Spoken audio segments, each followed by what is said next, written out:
পড়ছিলাম যে পাখি মন বোঝে না, কলমে মুন্নি আক্তার প্রিয়া, পর্ব সংখ্যা 12। রাতে কি খাবে বলো? কতক্ষণ রাহাত ভাইয়ের আলিঙ্গনে ছিলাম, সেই সময় জ্ঞান আমার নেই। তার প্রশ্ন শুনে হুঁশ ফিরল। কিন্তু ওয়েট, এখন তো তিনি আমার স্বামী, তাহলে ভাই ডাকছি কেন? এখন থেকে আর কোনো ভাই না, রাহাত বলবো। যদিও একই সাথে খুব উইয়ার্ড এবং লজ্জা লাগছে শুনতে, সমস্যা নেই, আস্তে ধীরে অভ্যাস হয়ে যাবে। আমি মৃদু স্বরে বললাম, আপনার যা ইচ্ছে। তিনি হাত ঘড়িতে সময় দেখে বললেন, অনেক রাত হয়ে গেছে, না হলে বাইরে গিয়ে খেয়ে আসতাম।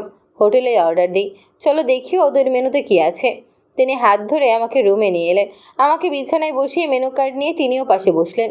বললেন, দেখো কে কি খাবে, আপনার যা ইচ্ছা হয় অর্ডার দিন। তুমি তো ইলিশ আর চিংড়ি ছাড়া তেমন কোনো মাছ পছন্দ করো না, তাহলে ইলিশের দো পেঁয়াজা, চিংড়ি দিয়ে করলা ভাজি, শুটকি ভর্তা, টমেটো ভর্তা, ডাল আর সাদা ভাত অর্ডার দিই। সাথে ঠান্ডা কি নেবো, কি খাবে তুমি? আমি অবাক হয়ে তার দিকে তাকিয়েছিলাম। সে কিভাবে আমার পছন্দ অপছন্দ জানেন? আমি তো কখনো বলিনি। বিস্ময় নিয়ে তাকে জিজ্ঞেস করলাম, আপনি জানলেন কিভাবে? তিনি রহস্যময় হাসি দিয়ে বললেন, আমি তোমার ব্যাপারে সবই জানি। এরপর টেলিফোন নিয়ে তিনি খাবার অর্ডার দিয়ে আবার আমার পাশে এসে বসলেন।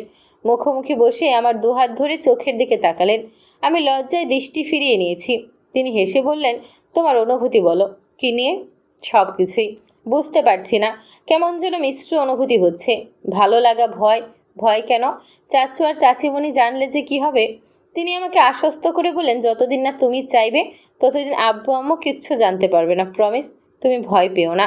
আমি ভরসা পেয়ে মৃদু হাসলাম। ঠিক সেই সময় আবার ফোনে চাচ্চুর কল এলো। ভয়ে কলিজা শুকিয়ে কাঠ আমার। আমি ভয়ে শক্ত করে তার হাত চেপে ধরলাম। চাচ্চু কল করেছে।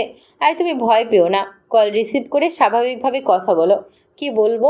দেখো আগে আব্বু কি বলে সেই অনুযায়ী জবাব দেবে। আমি ভয়ে ভয়ে কল রিসিভ করে সালাম দিলাম। চাচু সালামের জবাব নিয়ে জিজ্ঞেস করলেন, কেমন আছিস? আমার হাত পা থরথর করে কাঁপছিল। রাহাত পাশ থেকে ফিসফিস করে বলল, রিল্যাক্স, আমি আছি তোমার সাথে। নিজেকে স্বাভাবিক রাখার চেষ্টা করে আমি চাচ্চুকে বললাম, ভালো চাচ্চু, তুমি কেমন আছো? ভালো। রাতে খেয়েছিস? না, খাবো একটু পর। তুমি খেয়েছো? হ্যাঁ। এত রাত করে খাচ্ছিস কেন?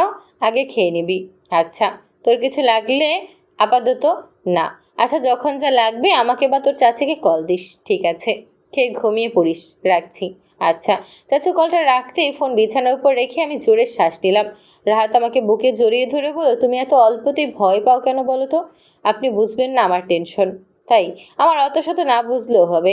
আমি শুধু আমার প্রিয়কে বুঝতে চাই। হয়েছে হয়েছে, শুনুন, আমার শাড়ি খুলবো। তিনি আমার দিকে তাকিয়ে ভ্রু বাঁকিয়ে বলেন, এখনই? তার ঠোঁটে মৃদু হাসি। আমিও কপাল কুঁচকে তাকিয়ে আছি, বোঝার চেষ্টা করছি তার হাসির রহস্য। আপনি হাসছেন কেন? কি বললেন তুমি এখনই? কি বলেছি? শাড়ি খুলবো? এত এক্সাইটেড আমার থেকেও বেশি। রহস্য উদ্ঘাটন করে যেন মাথায় বাজ পড়লো আমার।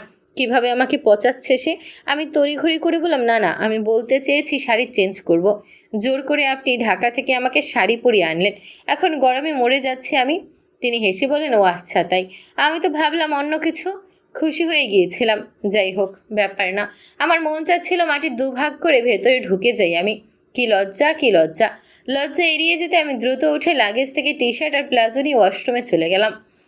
ওয়াশরুমে থেকেই শুধু শাড়িটা আগে খুলে রুমের ফ্লোরে ছুঁড়ে বললাম, শাড়িটা একটু উঠিয়ে রাখুন তো। এরপর আবার দরজা লক করে আমি ফ্রেশ হয়ে নিলাম। ওয়াশরুম থেকে বেরিয়ে আমি শাড়ি খুঁজছি, তখন আমার চোখ গেল টেবিলের উপর, সুন্দর করে ভাঁজ করে রাখা। আমি অবাক হয়ে হাতের দিকে তাকালাম। বিছানায় বসে নিজের মনে ফোন চাপছে। সে যে এতটা কেয়ারিং আমি কল্পনাও করিনি। আমি ভেবেছিলাম সে বড়জোর শাড়িটা শুধু ফ্লোর থেকে তুলে বিছানায় বা আলমারিতে রাখবে, সুন্দর করে ভাঁজ করে যে রাখবে এটা আশা করিনি। আমি মনে মনে মুচকি হাসলাম। তিনি ফোন থেকে দৃষ্টি সরিয়ে আমার দিকে তাকিয়ে জিজ্ঞেস করলেন, ফ্রেশ হয়েছো? আচ্ছা, আমি ফ্রেশ হয়ে আসছি। আমি তখনও বিষয়টা নিয়ে ভাবছিলাম। সে ফ্রেশ হয়ে আসার পর ওয়েটার খাবার নিয়ে এসেছে। তিনি দরজা খুলে খাবার নিলেন। এরপর বসে বললেন, আজ তুমি আমাকে খাইয়ে দেবে? আমি সঙ্গে সঙ্গে বললাম, না না, আমি পারবো না। আসলে আমি একা খাওয়া শেখার পর থেকেই কখনো কারো হাতে খাইনি, চাচিমণি ছাড়া। এমনকি কাউকে কখনো খাইয়েও দেইনি। রাহাতকে তো আরও খাইয়ে দিতে পারবো না, লজ্জাতেই মরে যাব। তিনি এক প্লেটে খাবার নিয়ে বলেন, ঠিক আছে, আমি তোমাকে খাইয়ে দিচ্ছি। তিনি খাবার মেখে আমার মুখের সামনে ধরতেই আমি বিনা বাক্য ব্যয়ে খেয়ে নিয়েছি। তার জায়গায় অন্য কেউ হলে জীবনেও কারো হাতে খেতাম না, কিন্তু তাকে আমি না বলতে পারিনি। এমনকি অন্যদের বেলায় সেই অনীহা কিংবা অস্বস্তিতা আসে, সেটি তার বেলায় হয়নি। যদিও লজ্জার জন্য আমি 4 লোকমার বেশি খাবার খেতে পারিনি। তিনি তখন বললেন, এত অল্প খেলে হবে? আমার তো এখন ক্ষুধা নেই, আপনার জন্য এইটুকু খেলাম। আমি না খেলে তো আপনি এখন খেতেন না। ঠিক আছে, বাকি খাবার তাহলে এখানেই রাখা রইল, যখন ক্ষুধা লাগবে আমাকে বলবে। আচ্ছা। খাওয়া দাওয়া শেষ করে সব গুছিয়ে তিনি বিছানায় গিয়ে বসলেন।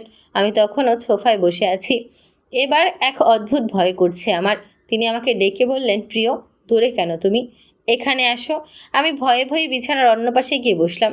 তিনি আমাকে টেনে তার বুকে নিলেন। এক হাতে আমাকে জড়িয়ে ধরে অন্য হাতে রিমোট দিয়ে টিভি ছাড়লেন। আমি তখন বললাম, ঘুমাবো। ঘুম পাচ্ছে আমার। সত্যি? এত তাড়াতাড়ি? ঠিক আছে। আমি চুপচাপ গুটি সরিয়ে মেরে শুয়ে পড়েছি।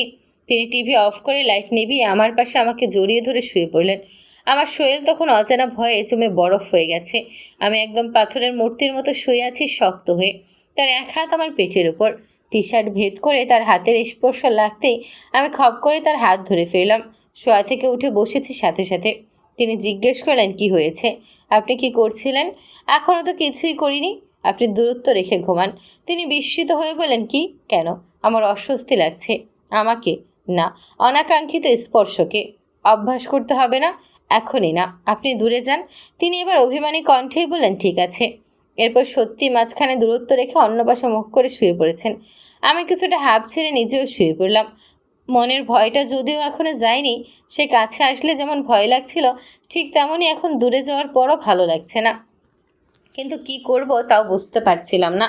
চোখটা প্রায় যখন লেগে আসছিল, ঠিক তখনই ঝড়ের বেগে তিনি আমাকে পেছন থেকে শক্ত করে জড়িয়ে ধরলেন। মৃদু স্বরে বললেন, সরি। এরপর শরীরের ভারটুকু আমার উপর ছেড়ে দিয়ে পুরো আমিটাকেই দখল করার পায়তারা করলেন। প্রথম দখল করলেন ভয়ে কাঁপতে থাকা আমার ঠোঁট দুটো। খুব ভোরে ভারী নিঃশ্বাস চোখে মুখে পড়তেই আমার ঘুম ভেঙে গেল। চোখ মেলে দেখি রাহাত এক হাতের উপর ভর দিয়ে মাথা রেখে আমার দিকে তাকিয়ে আছে। আমি ভয়ে আঁতকে উঠতেই তিনি আমাকে জড়িয়ে ধরে বললেন, আমি এত ভয় পাও তুমি? আমি স্থির হলাম কিছুটা। তিনি আমার মুখের দিকে তাকিয়ে আছেন। কি দেখছেন? তোমাকে দেখছি আর ভাবছি, কি তুমি কবে বড় হবে? আমি তো বড়ই না, এখনো বড় হওনি। তাহলে তো আর আমাকে আপসেট থাকতে হতো না এখন। আপনি আপসেট কেন? আবার আমাকে জিজ্ঞেস করছো? যেভাবে রাতে কাঁদছিলে, মায়া হলো তাই ছেড়ে দিলাম। মধুচন্দ্রিমা তো হলো না, আপসেট হব না তাহলে? আমি লজ্জা পেয়ে সাথে সাথে কম্বল দিয়ে মুখ ঢেকে ফেললাম। তিনি কম্বল সরানোর চেষ্টা করে বলেন, আমার বাচ্চা বউটা কবে বড় হবে? আমি কম্বল না সরিয়ে বললাম, জানি না। তিনি হতাশ হয়ে শুয়ে বললেন, হায় রে কপাল। অনেকক্ষণ পর তারা সারা শব্দ না পেয়ে আস্তে আস্তে কম্বল সরিয়ে আমি পাশে তাকালাম। দেখি তিনি চোখ বন্ধ করে শুয়ে আছেন। এতক্ষণ পর তাকে ভালো করে দেখার সুযোগ হলো আমার। নয়তো জেগে থাকলে বা তাকিয়ে থাকলে তো আমি লজ্জায় তাকাতেই পারি না। আমি আরেকটু কাছে গিয়ে ওপর হয়ে শুয়ে তাকে দেখছি। কি মায়া তার মুখে! ইচ্ছে করছে চুমুতে চুমুতে মুখটা ভরিয়ে দিই, কিন্তু সেটা সম্ভব না। লজ্জাতেই মরে যাব। আচমকা তিনি চোখ মেলে তাকালেন। চোখটিকে বললেন, আমি কিন্তু ঘুমাইনি। এভাবে এত কাছে এসেছো যে? মোড় চলে আসলে কিন্তু আর রক্ষে নেই। আর এরকম আবেদনময়ী হয়ে তাকিয়েছিলে কেন? কি চাচ্ছ?